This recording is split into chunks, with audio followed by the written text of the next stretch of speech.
Has this ever happened to your sprinklers? Stay tuned, we'll show you how to fix it.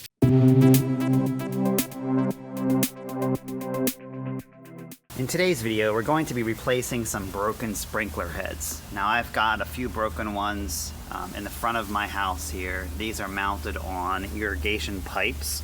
So there's this one here. You can see it's in the corner, which means that it needs to spray at this sort of 90-degree angle coming out, not against the walls. Got another one over here that's broken. Spray straight up. I'll show you the video now. So that needs to be spraying at about 180 degrees, maybe out this way and this way into these bushes. And then a third one over here, which just isn't working anymore at all. So I'm gonna replace all three of these. And then there are the in-ground sprinklers where the sprinkler head pops up from the water pressure and sprays out. This one is also a 90-degree spray. Sprays out into the yard and not onto the driveway or the sidewalk. So we'll be replacing a couple of those as well. So these type of heads should be pretty easy to replace.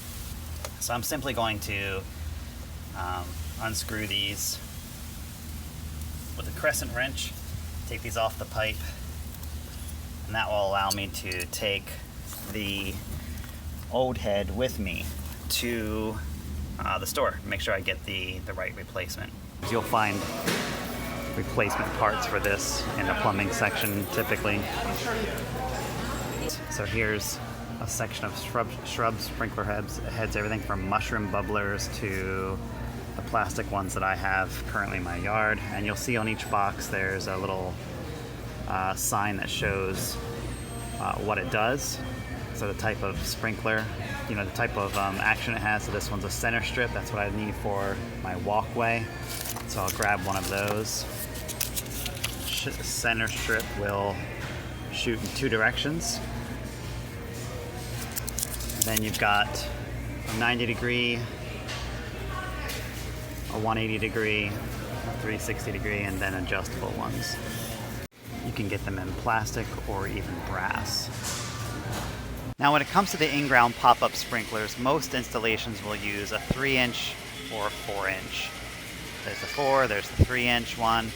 And these Toro ones are adjustable, 0 to 360 degrees. That's why I kind of like them. They have a 15-foot radius. You can adjust it, any of this, the adjustable spray or the length. And on the model, it'll show you how to adjust it and whether it's a 3 or 4-inch. So let me just kind of show you the difference between a 3-inch and a 4-inch, so you can see, how much bigger they are. Just depends on your installation whether you need to go down that far to connect to your pipe.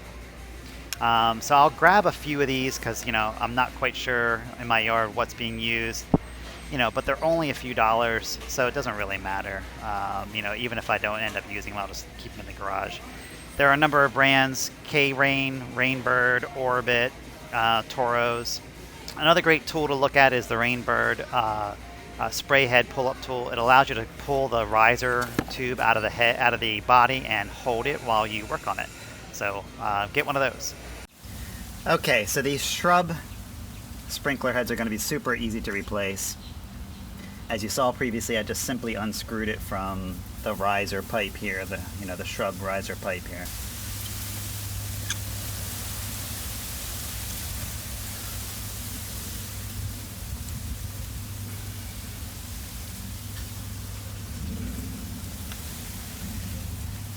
So here's the markings helping us understand where it's going to be spraying. We want to make sure that's coming out into the 90-degree area that we want to be irrigated.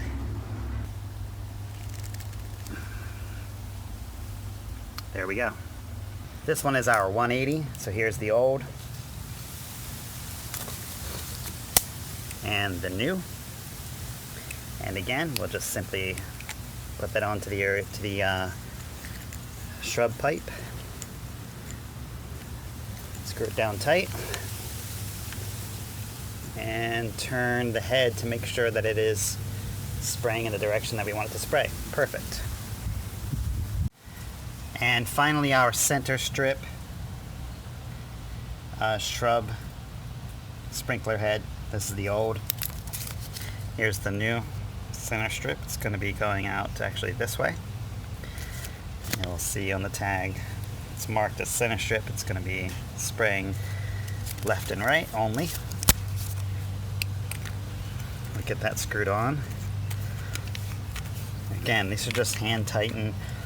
If you really need to tighten it down after putting it on, you can use an adjustable wrench. So that looks about right there. So I'll go check on the in-ground ones now to see which ones are not working properly. So we'll need to replace a few of these, as you'll see, some old and broken heads, and we'll have to dig them up, unfortunately, because the pipes run underground.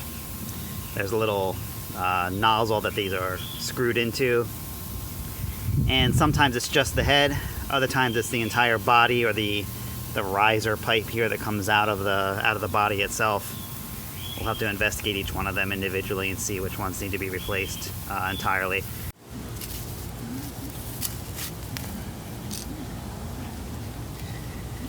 Now, you will get dirty in this job, so that's just part of doing the job, is getting dirty and muddy. This is the dirty part you saw in the front. Those are really easy to replace.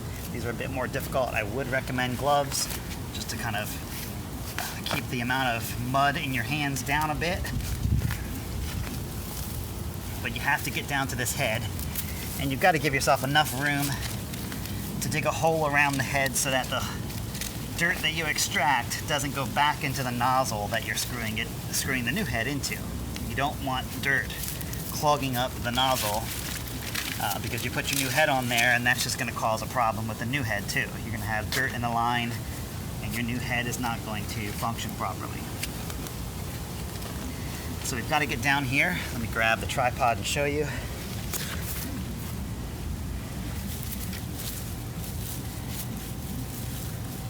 Here's the sprinkler head. Here's the body. See that very well. Here's the head, here's the body.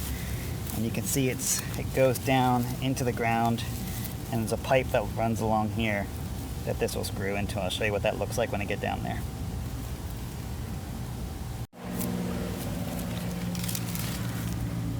Okay, so I've got down to the pipe. You can't see the pipe here, but it runs this way. And what you'll see here is a nozzle. So there's a little elbow that comes off the pipe, and it's a threaded elbow, and it allows the head, the sprinkler head, to attach. So I've taken the old sprinkler head off. I'm going to replace it. This is a 3-inch one, so I'll use a 3-inch sprinkler head here.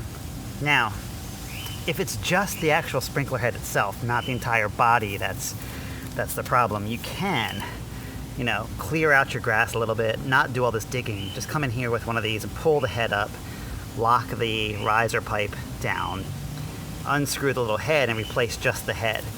You're not saving yourself much money. It's only, these whole bodies are only $3 or $4, but you might save yourself some effort in having to dig a hole like this. Now, this particular one, the little riser pipe wasn't coming up at all, so I suspect it's the entire body that's the problem.